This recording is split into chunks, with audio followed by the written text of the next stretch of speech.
My husband went to the bank every Tuesday at exactly 2 p.m. for 38 years of marriage. Rain or shine, sick or healthy, he never missed it. When I asked why, he'd kiss my forehead and say the same thing every time. Just keeping our future secure. Maggie, I believed him. Why wouldn't I? Bob was an accountant. Numbers were his language, organization his religion. Our bills were always paid on time. Our taxes filed early. Our retirement accounts, he assured me, were solid.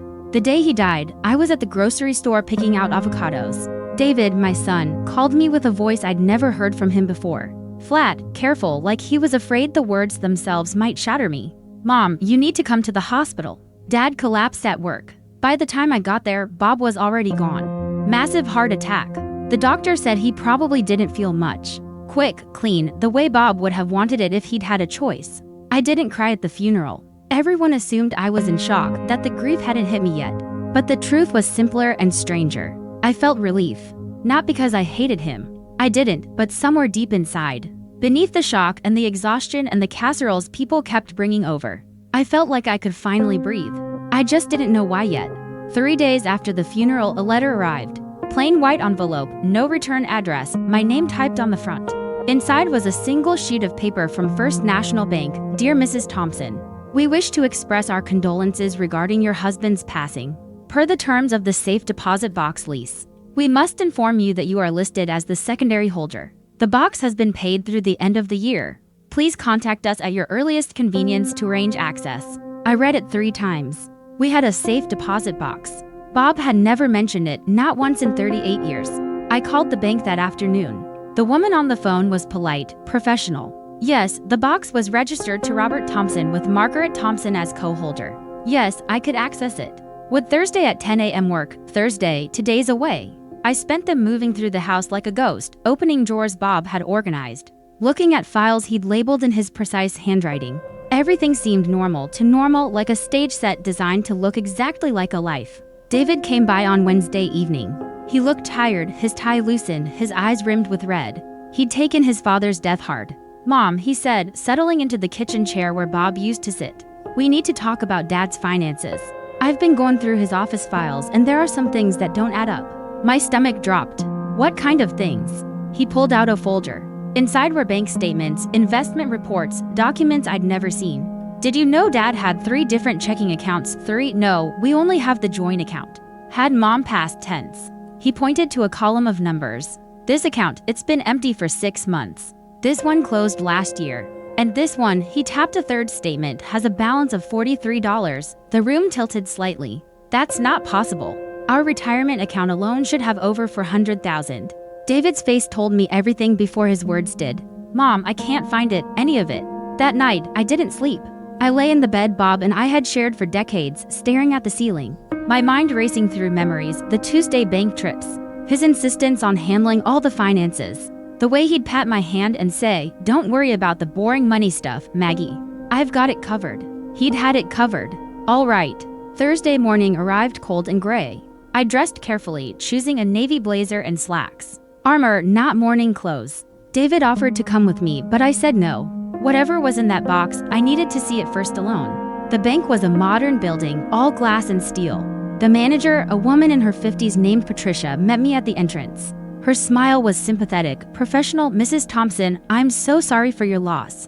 Your husband was a valued client for many years. She led me down a hallway to the vault. The safe deposit boxes lined the walls like metal teeth.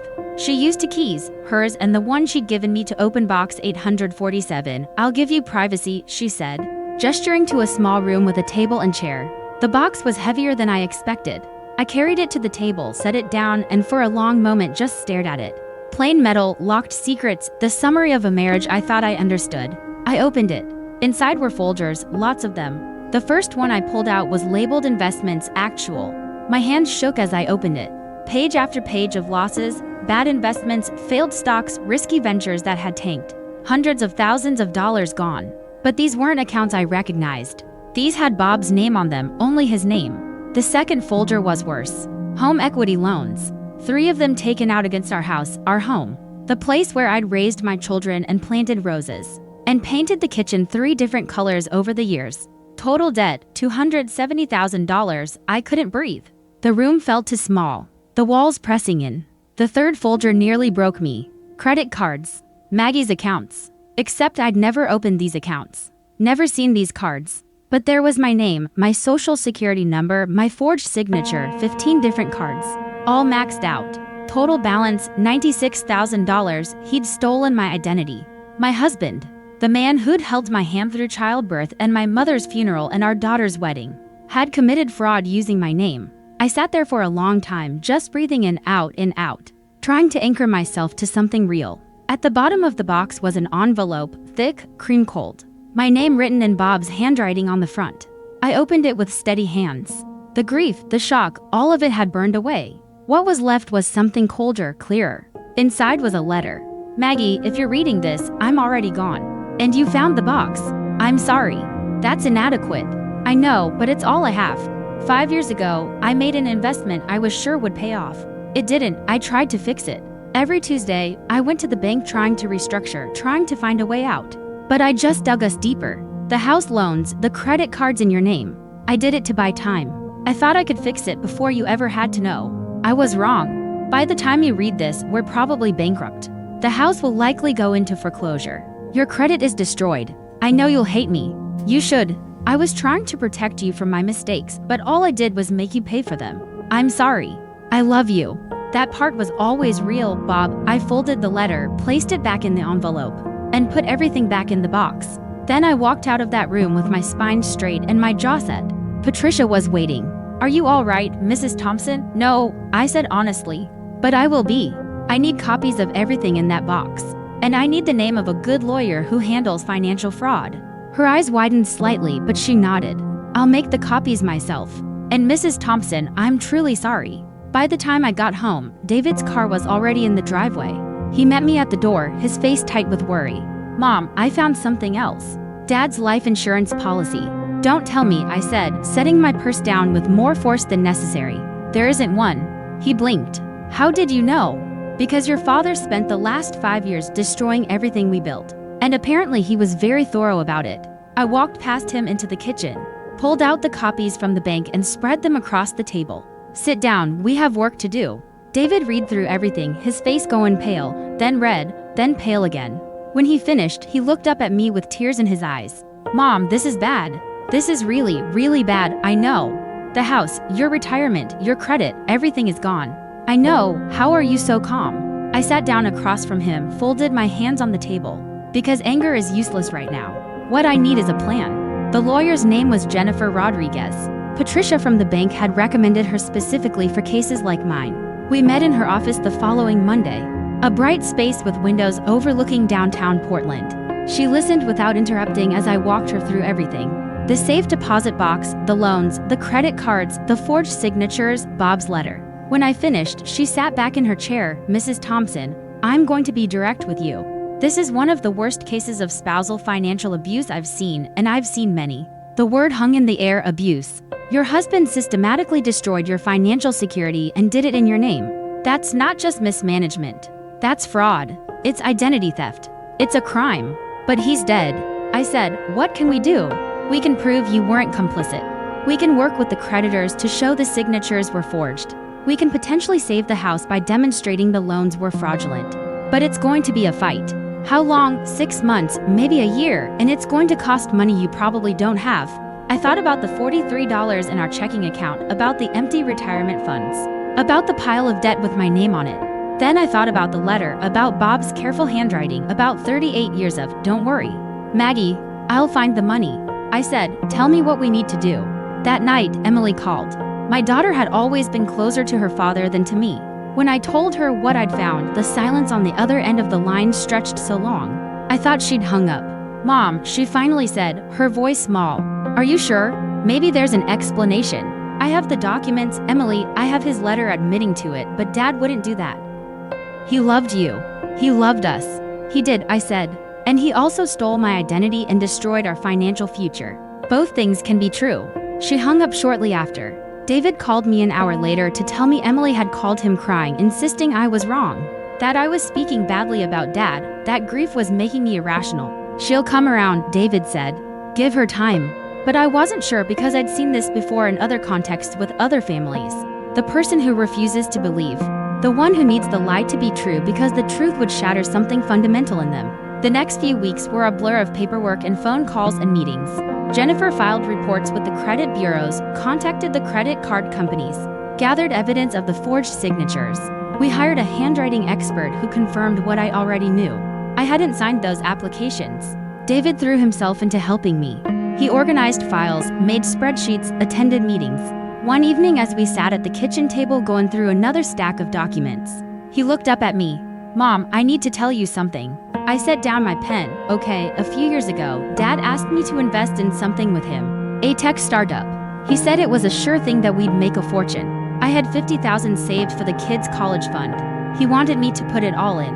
My heart sank. "David, please tell me you didn't." I almost did. But Sarah, his wife, she didn't trust it.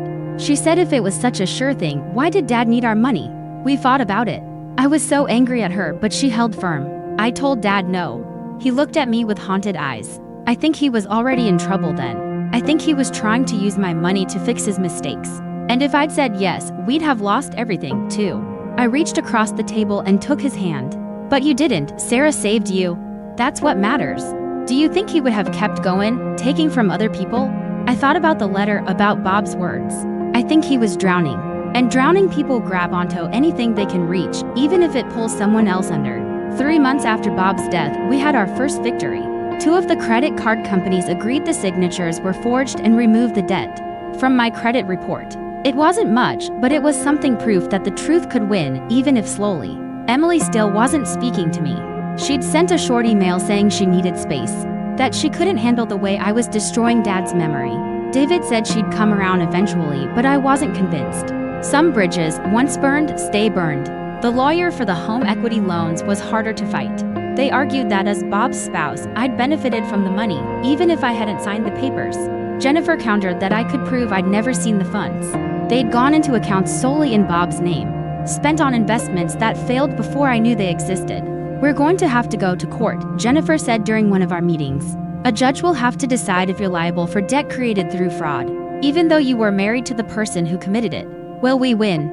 She hesitated, and I appreciated her honesty. "I think so, but I can't guarantee it. This is complicated legal territory."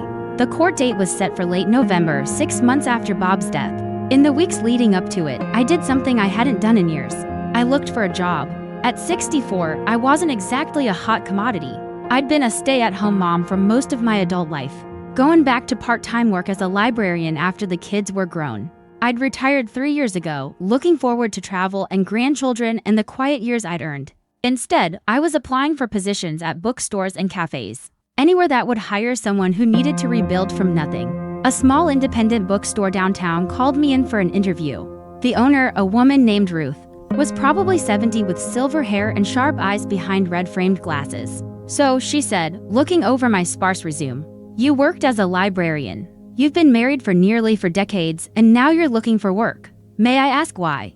I could have lied, made something up about boredom or wanting to stay active, but I was tired of lies, even kind ones. "My husband died 6 months ago. I just found out he stole my identity and destroyed our finances. I need a job because I'm trying to avoid losing my house." Ruth sat down the resume and looked at me for a long moment. Then she smiled. "When can you start?" I worked at Ruth's bookstore 3 days a week. The pay wasn't much, but it was something. More importantly, it gave me a place to go, a purpose that wasn't just survival. I liked recommending books to customers, organizing the shelves, feeling useful. Ruth and I became friends. One slow afternoon, she told me about her own marriage, which had ended in divorce 30 years ago. He wasn't dishonest about money, she said, restocking the mystery section. He was just dishonest about everything else. Other women, other lives, other versions of himself. When I finally left, everyone told me I was overreacting, that all marriages had problems, that I should try harder. She looked at me. "But you know what I learned? The people who tell you to try harder are usually the ones who've never had to try at all." The court hearing was on a Thursday, cold and damp with the threat of rain. David came with me. Emily didn't. She'd sent a text the night before. "I can't watch you do this to Dad's name." "I'm sorry." I'd replied. "I understand. I love you." She hadn't written back. The courtroom was smaller than I expected from TV shows. The judge, a man in his 60s named Harrison, listened to both sides present their arguments. The bank's lawyer argued that I was Bob's spouse, that I'd lived in the house, that I'd benefited from the marriage, even if I hadn't directly benefited from the loans. Jennifer stood and in a calm, clear voice destroyed that argument piece by piece. She showed the forged signatures, the expert testimony, the separate accounts, the pattern of deception. She showed Bob's letter, his own admission of fraud. Then she called me to the stand. "Mrs. Thompson," she said, "when did you first learn about these loans?" "When I opened the safe deposit box after my husband's death in 38 years of marriage." "Did your husband ever discuss taking out equity loans on your home?" "Never." "Did you receive any of the money from those loans?" "No, it went into accounts I didn't know existed." "Did you sign the loan applications?" "No, I did not." The bank's lawyer stood for cross-examination. He was young, probably in his 30s, and he had the polished aggression of someone who'd never really lost anything. "Mrs. Thompson, isn't it true that you trusted your husband with the finances?" "Yes, so? You chose not to be involved in financial decisions." "I met his eyes. I trusted him." "That's not the same as choosing to be defrauded." "But you benefited from the marriage. You lived in the house those loans were taken against." "I lived in my home, yes, the one my husband and I bought together 40 years ago. The one he put at risk without my knowledge or consent." "You expect us to believe that in 38 years you never suspected anything?" That was the question, wasn't it? The one I'd been asking myself for 6 months. I took a breath. My husband was an accountant. He was good with numbers, organized, trustworthy. Or so I thought. He hid his mistakes behind competence, behind my trust. Behind 38 years of me believing that love meant not questioning, not doubting, not looking too closely at the things he told me not to worry about. I paused. Was I naive? Probably, but naivety isn't consent to fraud. The judge called a recess. We waited in the hallway. David pacing, Jennifer checking her phone, me sitting perfectly still on a wooden bench. "You did great, Mom," David said. I nodded. But I wasn't thinking about my testimony. I was thinking about Emily, about the daughter who couldn't accept what her father had done, who needed the lie more than she needed the truth. After an hour, we were called back in. The judge looked at both lawyers, then at me. "I've reviewed all the evidence," he said. "The forged signatures, the expert testimony, the defendant's own written admission. While I understand the bank's position regarding spousal benefit, I cannot ignore the clear evidence of fraud committed without Mrs. Thompson's knowledge or consent. I'm ruling in favor of the defendant. The loans are void. The liens on the property are released." David grabbed my hand. Jennifer smiled, and I felt something that had been clenched tight in my chest for 6 months finally release. We'd won. But walking out of that courthouse, I didn't feel triumphant. I felt tired. Tired and older and strangely empty because what had I won really? My house, yes. My name cleared, yes. But I'd also lost a marriage I thought I understood. A partner I thought I knew. And maybe a daughter who couldn't forgive me for telling the truth. That night, Emily called. I almost didn't answer, but something made me pick up. "Mom," her voice was thick, like she'd been crying. "I need to tell you something, okay? After the hearing today, I went to the bank. I asked to see Dad's records, the ones you showed the lawyer. I wanted to prove you wrong." She took a shaky breath. "But you weren't wrong. It was all there. Everything you said. And there was more. He had a credit card in my name, too. I never opened it. Never saw it. But it's there. $23,000, my credit is ruined. And I never even knew." Oh, Bob, even from the grave. His secrets kept spilling out. "Emily, I'm so sorry. I should have believed you. I should have listened. I couldn't imagine Dad doing that. He was my dad. He taught me to ride a bike and helped me with my math homework and walked me down the aisle. How could that person also be this person?" "Both people were real," I said softly, "the good father and the man who made terrible choices. People aren't just one thing." She was quiet for a moment. "Can I come over?" "Of course, anytime." An hour later, my daughter sat at my kitchen table and I made us tea and we really talked about her father, about the debt, about how love and betrayal can exist in the same person, how sometimes the people we trust most are the ones who hurt us deepest. Not because they're monsters, but because they're human and flawed and desperate. Jennifer helped Emily file the same fraud claims I had. David pulled together all of us together. All 3 of us sitting in my living room going through documents, making plans, rebuilding. "Well, get through this," David said, and I believed him, not because it would be easy, but because we were finally telling the truth, finally seeing clearly, finally not pretending that silence meant peace. The bookstore became my sanctuary. Ruth taught me about running a small business, about inventory and ordering, and the quiet satisfaction of matching the right book to the right reader. One day, a woman came in looking lost. "Can I help you?" I asked. She hesitated, then said, "Do you have anything about financial abuse in marriage?" I walked her to the self-help section, pulled down 3 books, and then on impulse said, "I have experience with this. If you want to talk." We talked for an hour. Her story was different from mine, but the pattern was the same: control disguised as care, isolation disguised as protection, manipulation disguised as love. When she left, she hugged me. "Thank you for believing me." After she left, Ruth looked at me. "You're good at that." At what? Listening, believing, not judging. I thought about Emily's initial reaction about the friend who'd pulled away. When I started talking about Bob's fraud, uncomfortable with the messiness of it, "I know what it's like to not be believed," I said simply. Over the next few months, more women came to the bookstore. Word had somehow spread that there was someone there who understood, who'd been through it, who could point them toward resources and lawyers and the truth that they weren't crazy. They weren't imagining it, they weren't alone.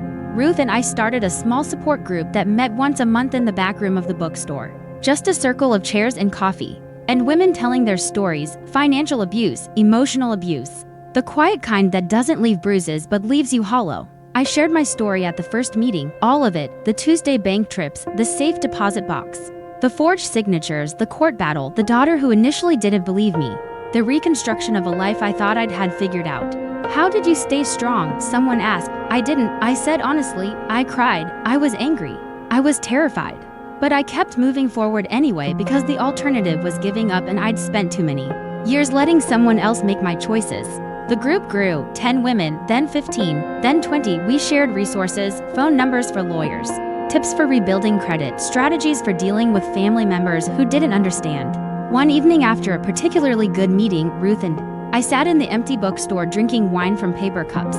"You know what you're doing, right?" she said. "Running a support group, building a legacy. Bob tried to destroy you, to leave you with nothing instead. You're helping other women avoid the same fate. You're taking what hurt you and using it to help others." She raised her cup. "That's not just survival, that's transformation." I thought about that word, transformation. I'd spent so much energy trying to get back to who I was before, trying to reclaim the life Bob had stolen, but maybe that wasn't the point. Maybe the point was to become someone new. Someone forged in the fire of betrayal and loss and the hard work of rebuilding.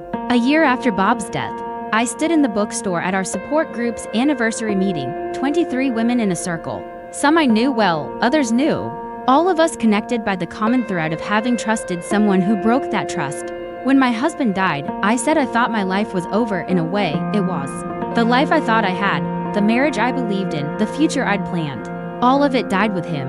But something else was born, not immediately, not easily, but gradually. I looked around the circle. What he did to me was wrong, legally, morally, ethically wrong, and I won't pretend otherwise. But what I did next, that was my choice. I could have stayed angry, stayed a victim, stayed stuck in the betrayal.